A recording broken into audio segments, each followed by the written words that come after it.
I watched the video clip a few times of the mother and her son in that situation. I have to say, each time I watch it, it's painful.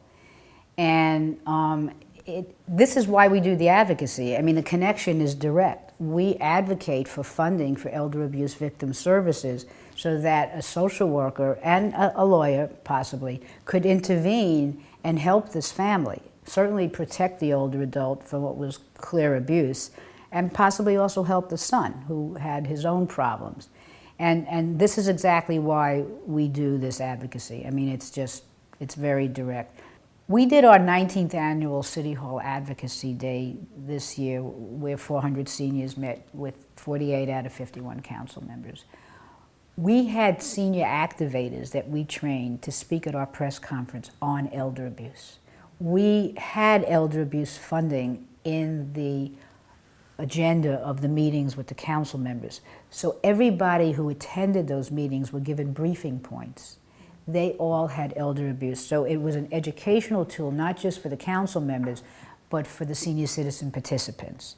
And that's another way we raise awareness. Plus, just one more thing, we did our 4th annual World Elder Abuse Advocacy Day press conference in June, which is right in the middle of the city budget process. And so once again, who spoke there were older adults. They weren't victims. We still had a lot of trouble getting people to speak publicly, but we had older adults speaking. We know we had some elder abuse victims present, and they stood off to the side. And I think they came because they felt supported. We also, for the first time, had a speaker from the New York Police Department, which was wonderful. So this is how advocacy over time builds that awareness, and of course we hope ends up in money. But it's also to show you how we incorporated older adults and the issue of elder abuse in everything we did on the city level.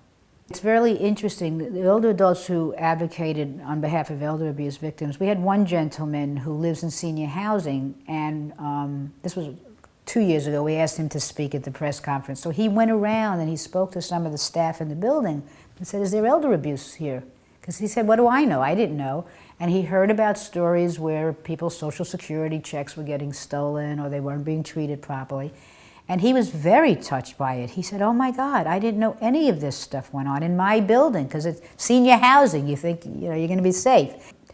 We do a lot of work on ageism and bring it into many of our discussions and advocacy that we do, and in particular with elder abuse, because I think at the foundation of elder abuse is ageism. I mean, I think they're sort of part and parcel of the same thing, taking advantage and harming people, due to their age and vulnerability.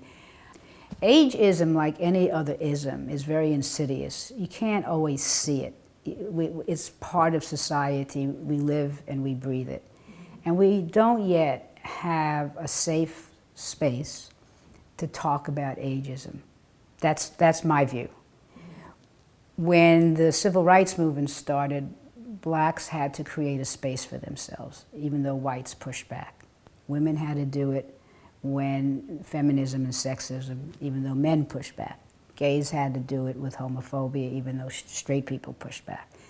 We don't have that space to talk about ageism because very often what happens right away, somebody says, "Well, what about young people?" And that shuts down the conversation. So how do we create a space that says, we just need a space to talk and raise the issues of how getting to a certain age impacts somebody's life? And so how does that impact policy decisions? How does that impact political leadership where they put their funding? Are old people worth investing in? They're old. Do they have a future? Well, yes, everybody has a future, but is it seen that way? And that really has everyday ramifications, and not just on the political level, walking down the street, living your life. You look at where investment of public dollars is going now from city and state, it's not going to the fastest growing demographic, which is older adults. And by the way, if it doesn't, it's also not helping their families and the caregivers. It's going to youth, and it's not that youth don't need it, whether it's education or after-school programs, but there needs to be a balance. You govern a whole city, And so how do we balance that out? And I think that some of that, again, is are older adults worth investing in?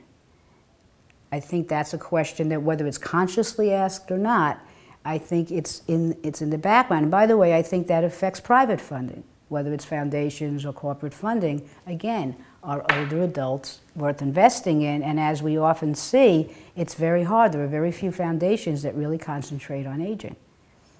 So how do we move forward as a country when we're in the middle of an aging tsunami? How long can we keep denying this? And that it's not bad that people grow old. You know, that they're very functional old people that are contributing as well. So I believe that's a lot of the struggle of ageism. And I think one of the things in the future, I've been thinking about this more in the past few days actually, is we live in a very diverse city, and how you not treat, but how you address ageism in diverse cultures is very challenging, because what gets defined as elder abuse, how you talk to somebody, what the role of the family is, it's changing in this city because of, you know, whether it's immigrants or the LGBT population or just people that have been here a while, you know, just the whole mix of New York City.